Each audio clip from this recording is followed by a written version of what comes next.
બનાસકાંઠાના સરહદી વિસ્તારમાં પાણીની સમસ્યા યથાવત। બનાસકાંઠાના સરહદી પંથકમાં પીવાના પાણીની સમસ્યા યથાવત। વાવ તાલુકાના ચોથા નેસડા પ્રાથમિક શાળામાં નથી મળતું પીવાનું પાણી। પીવાનું પાણી ન મળતા બાળકો પરેશાન। ઘરેથી પાણી લઈને આવવા બાળકો થયા મજબૂર। પાણી મામલે મધ્ય ભોજનના સંચાલકે પણ હાલાકી, વેચાતું પાણી લેવા મજબૂર। વાવ તાલુકાના 4 ગામમાં હજુ પણ અપાય છે ટેન્કર મારફતે પાણી। બ્યુરો રિપોર્ટ ભરત ઠક્કર, ડીસા, બનાસકાંઠા।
चला दड़ा दिन दिया तो पानी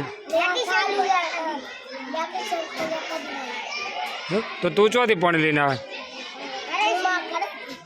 घरे थी बाटला में लेना पानी।